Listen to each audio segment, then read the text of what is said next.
What's up, guys? Welcome back to Breaking Point 2 and welcome back to the channel. Today we have chapter 5 and 6 in the Breaking Point 2 story.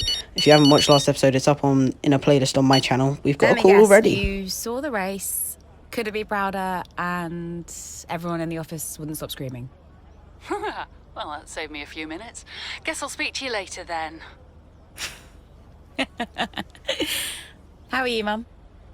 Oh, I couldn't be prouder, Cal. That was one hell of a race. Everyone in the office wouldn't stop screaming. Shut up. Honestly, the way you're driving, I think we're going to have to change your name. What's here this time? Callie Winner. You've got this in the bag, Cal. Oh, okay. That is the kind of award-winning journalism that we really do need right now, but one race at a time, okay? That sounds like Casper talking. Is he looking after you? Yeah, always. Actually, I've got a meeting with him that I'm running a bit late for, so I've got to dash. I'm sorry. Oh, okay, sweetheart. Call me tonight and well done. Yeah. Anyways, as I was saying, if you haven't watched the episode before, it is up on a playlist on my channel, but just there we were getting a call from our mum. Even though I don't know if we're going to be, I think the next chapter might be F1, we're back to Connosport. So let's just go to the next chapter then. Japanese Grand Prix several weeks later, chapter 5, with only a handful of races remaining in the 2022 campaign. Connosport are still looking to make their mark on the sport during their first season as part of the F1 grid. Looks like now we're going to be taking over Andrea O'Connor, making some decisions again, so don't imagine just that was a thing that we did last episode. So that's just saying that we've got pre-orders, which is good apparently, even though we don't have anything in stock. So but going back then to the news, see what's happening. The outspoken does 2 + 2 really equal 4? Who even knows? Oh, we've now got a call from him. Connor, just thought I'd call for a catch-up. Wait. What time is it where you are? Doesn't matter. I wanted a report before the race. Ah, right. I did ask them to send across all the data to you. Perhaps they forgot. I'll make sure to, No, I've got it all here. Busy man, Andrea. I don't have time to read all that. How's it all look? The car is running well, data's solid, the whole team seems confident, and based on the forecasts, we're sticking to the original tire strategy as we discussed, so we'll see. Good. And the boys? Keeping to themselves, so no fireworks. Aiden's been a little quiet, but that's usually a good sign before a race. And Devon's... I've already spoken to Devon. He's good to go. Oh. Right. Well, keep up the good work. Good luck. I'm sure we'll speak after. Well, then there's a call about the upcoming race for Japan. Does 2 + 2 really equal 4? Ask Davidoff Butler. Who even knows? Now it's time to make some more decisions before we even get into the race. Hey, boss, got a couple So, minutes? prioritize the film or testing. Of course, last episode we said we would do a film, but are we going to prioritize it now, or like say we can do it, or should we do testing on the car? I don't even know. Just choose the film, why not? It sounds more exciting, doesn't it? Who wants to do testing? Mid-race, chapter 5. A solid start to the race sees Aiden on the pace for one of his better performances behind the wheel at the Connosport car.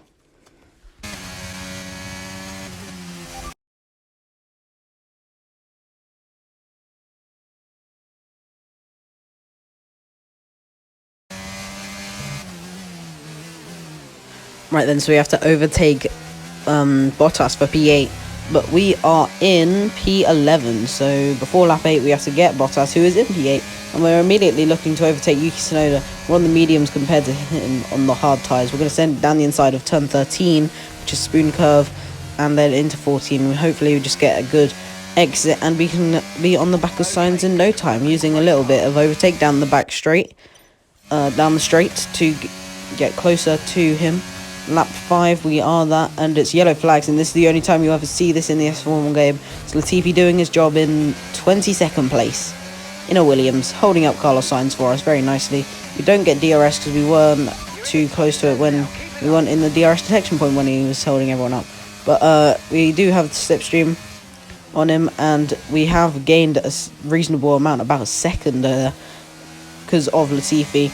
Now going down into turn 13 once more. This is considered turn 12, when then this is 13 spoon curve. We get past Carlos Sainz up into P9, and we now just need to get Valtteri Bottas, who is in P8, and we're going to do that on lap 7. We only have until at the end of this lap to be able to even get him, so it's very close between us two, going through 12, now going towards 13, under braking. Do we get it? We send him very wide, but it doesn't even matter because now it's time for a cutscene.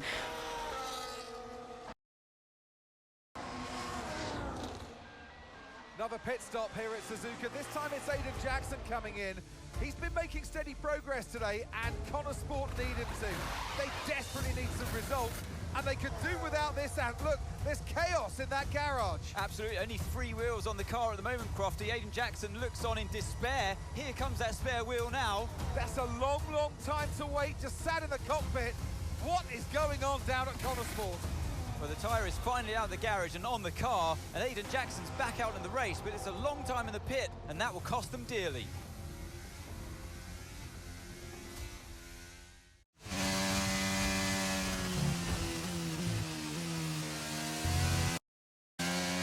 What was that? How many places did I lose? Okay, try not to worry about that, Aiden. Just focus on the race, get your head down, and let's put it back. I'm sick of this! Well, there you go then. As we saw in the trailer for this, it's happened at the Japanese Grand Prix.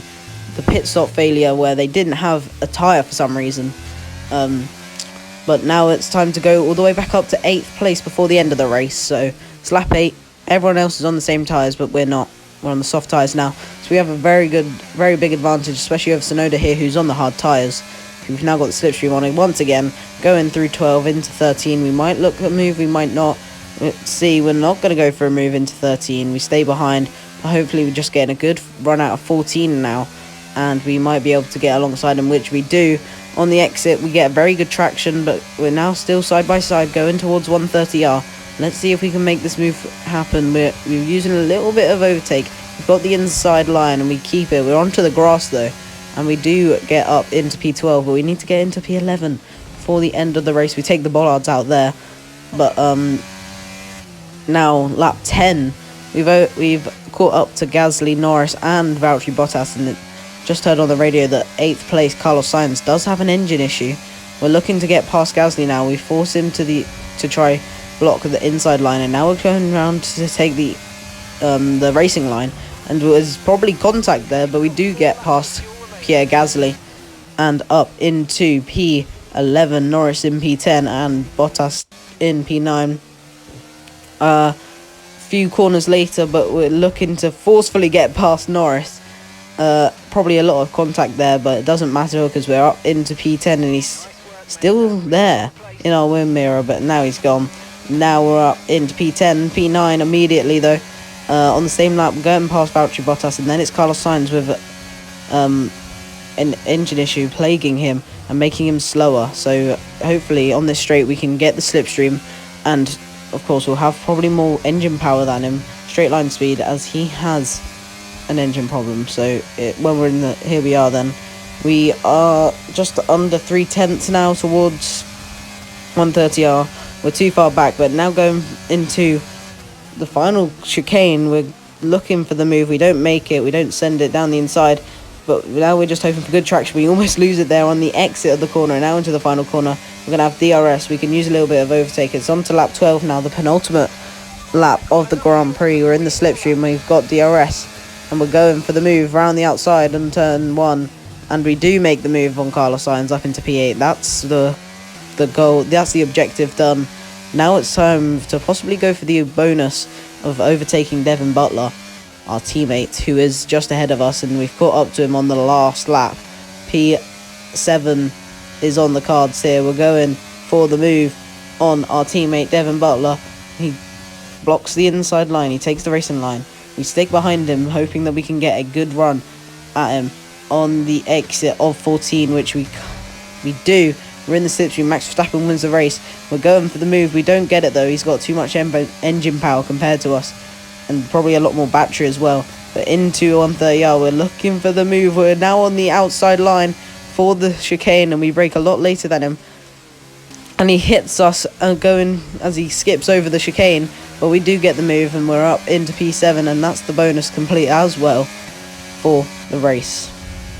After a dreadful pit stop error, we have come home to finish P7 in the race.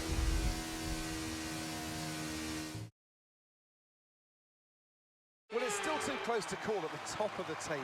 Meanwhile, at the other end, Ant, you can really understand Aiden Jackson's frustrations today. Yeah, they've had car problems all season long, Crofty. They've had a bad mix-up in the garage today, and Connor Sport won't be proud of that one. And Connor Sport won't be proud of that. It's the longest pit stop we've had this season. Not the sort of record any team wants to set.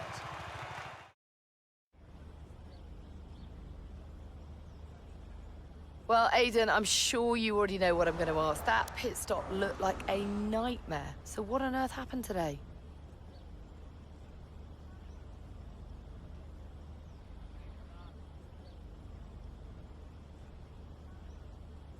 Yeah, well, we all know that every race has a hiccup, so you could just never tell when it's going to happen. You just got to be ready and roll with the punches. I guess on the plus side, a mess up like that means that this mistake will never happen again. Well, there is a lot of talk on social media about whether Devon is actually getting preferential treatment by the team. So do you think, is there any truth to that, or is it an unfair assumption?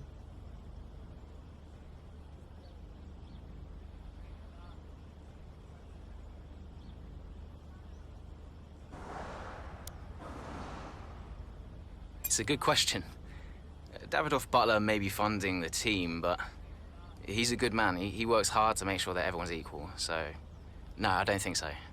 Well, Aiden, the list seems to get longer. Car reliability, you and Devon bumping wheels, and now issues in the pit lane. Huge mounting problems at Connor Sport. Has there been any talk at all about what the team might do next season, considering that you and Devon just don't seem to get along?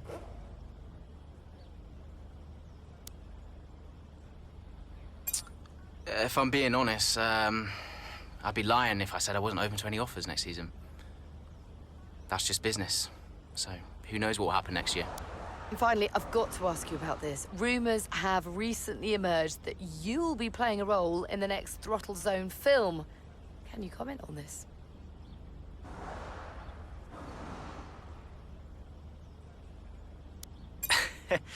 Yeah, I'm super excited for it, and I can't wait to see what I'm going to be doing. They approached me for a part, and it sounds so fun. I can't wait to start this opportunity. Thank you so much for your time. There we go. After a very successful Grand Prix, Chapter 5 post-race, an untimely pit stop error cost Aiden valuable time at the Japanese Grand Prix, which only serves as a stroke of... serves to stroke his frustration with the team at Connor Sport.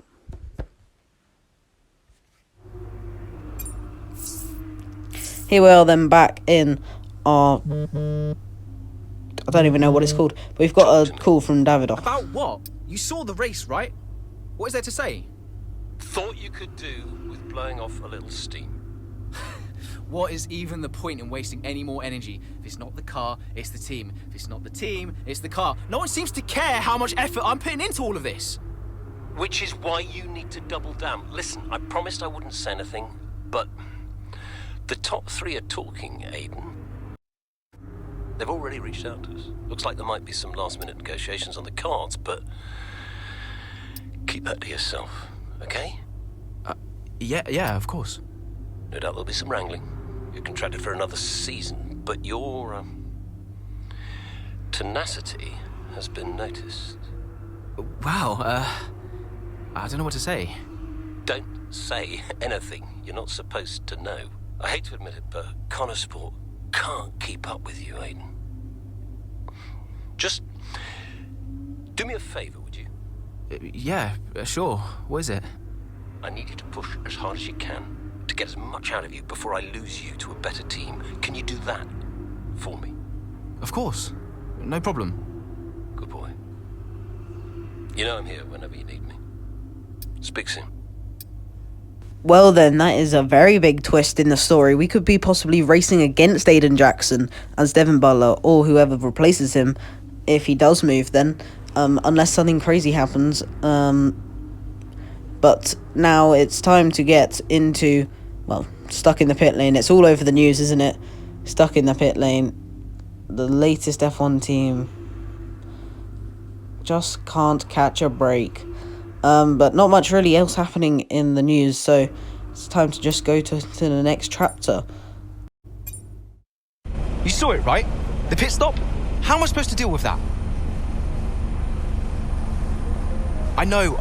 I want a chance to prove what I can do, though. In a top-tier seat. I deserve it. I've heard there might be interest. I can't stay here. Okay. Well, what would you do? So, what advice did you give him? Well, I told him to try to stay calm, see out the season, and then go to the final team meeting. See if that changed his mind. And where were you at this point?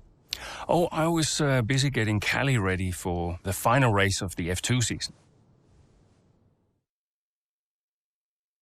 Sounds like Aiden Jackson does take a lot from Casper Ackerman, but Chapter 6, Formula 2, final race of the season. Having put together a number of impressive performances throughout the season, Callie Mayer finds herself within touching distance of the Formula 2 championship at the season finale in Abu Dhabi. So we have a chance to wrap up the championship then, even though it looks like she's been completely dominating and winning nearly every race. But Connor Sport looking forward. We've got a call from I know our you're mum. calling, but make it quick because I have to keep my head in the game. Of course, darling, but it wouldn't be right if I didn't call to wish you luck. Thanks, Mum, but luck really won't do anything. I need a clean strategy and just to keep my head, that's all. Look, which you do, and you will. Just breathe, Cal, okay? You've already put the work in. Now all you need to do is get out there and do what you always do. Yeah? Yeah, you're right. Who knows? If you bring this one home, I may even call your father to gloat a little. Mum, not now. Oh, I'm just trying to lighten the mood a bit. I know. You'll be watching, right? Just try and stop me. Race fast, honey. Well, there you go then, some much needed encouragement from our mum. But mid-race, Chapter 6, with only a few laps remaining, Callie sets her sights on the Formula 2 Championship. The final race of the season now well underway here in Abu Dhabi. A few different drivers in contention for the F2 Championship. But here's the favourite, Callie Mayer. She's been so consistent this season, so fast. My money's on Mayer for the championship, no question. If she can finish high enough, the title belongs to her.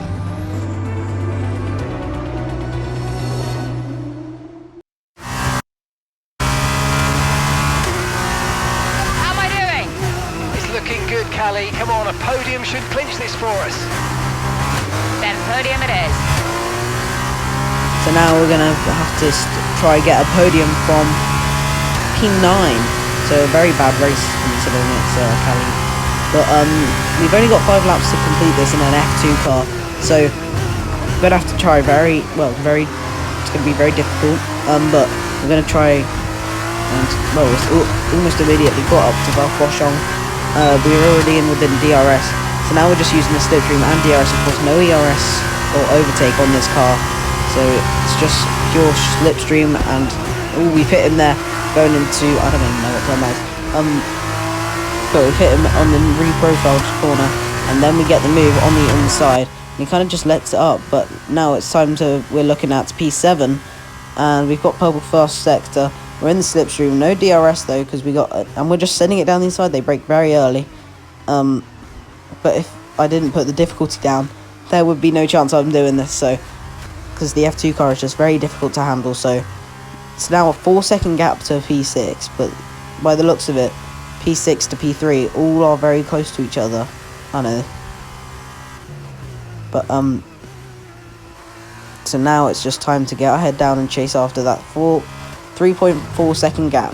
Daruvula into the pit lane on lap 4 of 8. Just checking the tyre to make sure, because no one else pits in these races, so he must have pitted for damage or something. But we're now up into P6. Frederick Vesti is up next. He is 1.6 seconds ahead of us, so we might be able to get DRS on him next, or at the end on the second straight. Now there we are on the second straight, and we're already past him under braking and, well, through the corner, through the chicane. Got DRS to hopefully catch up a little bit with Fittipaldi, who is in 4th place, and on the exit of the final corner we get very good traction and we get straight past him into turn 1. We didn't even need to brake. Well, we didn't need to use the braking zone.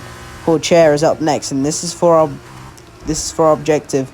We go a bit slower into the corner, but we do get past him in the reprofiled corner where the chicane used to be, so we got DRS and we can cut down the gap to Logan Sargent in P2, and then in the real life championship winner Felipe Drogovic, who is in 1st place. There's only a 2-second gap to him, but now we just have to try chase down Logan Sargent, who is now the Williams driver this season. We do not have DRS yet, so it will be a very difficult challenge, but we've only got 1 lap left. We're going to go down the inside because it doesn't matter what we do here, because we'll have DRS either way if we stick behind him. But now we'll have DRS as we squeeze him out. Actually, no, we give him quite a lot of room, but he doesn't take it, and we now have DRS to chase after Felipe Drogovic, who's in the lead of the race.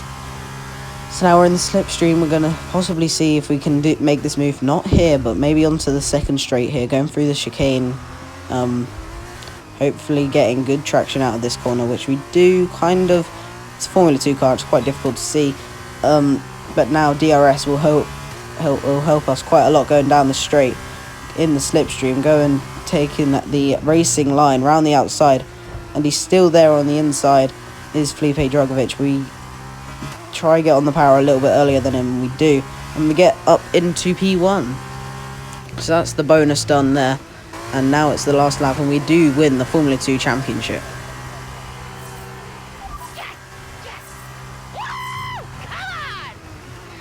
Yes, Callie, that was amazing. Congratulations, you're the champion.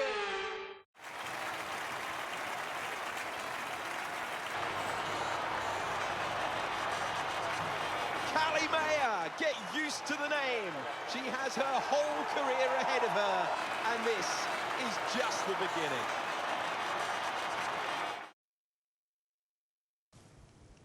Let's not forget that Callie taking the championship was a big deal. You know, for the sport, but really for everyone. And for you? How did you feel? It was one of the proudest moments of my career. It was the first time I mentored anyone. Yeah. I was a little sad to be moving on. So, had you already told Callie about your new job? Yes, of course. And I told her, how I wished that I could take her with me. But she understood. And Aiden, had you told him? No, he was too busy. Busy? Preparing to tell the team that he was leaving Connorsport. Good evening, everybody. Thank you for coming. I know Aiden had something he wanted to say, but first I have a matter I would like to address formally. It is no secret that I have been spread a little thin this season. I mean, I own the team, I run the team, it's a lot, okay? Which is why I will be stepping away from the principal role next season.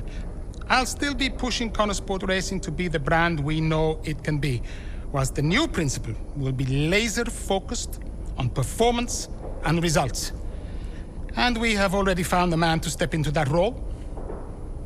Casper.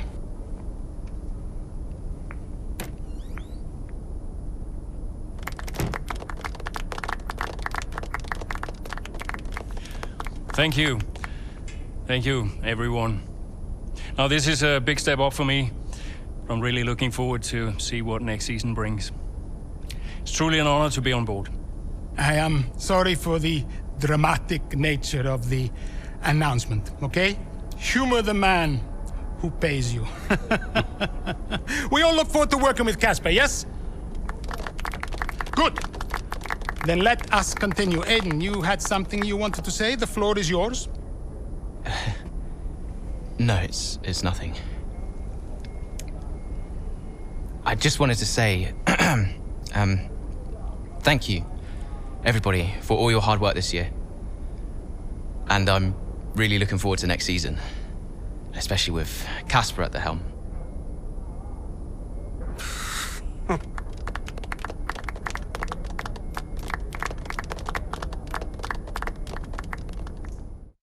Wow, it looks like Aiden Jackson's going to be staying as Casper Ackerman takes over as team principal. We won't do Chapter 7 yet. That will be next episode, Chapter 7 and 8. Make sure to look at that when it drops. Make sure to like, share, subscribe, and make sure to be ready for F1 My Team, Episode 3. Goodbye.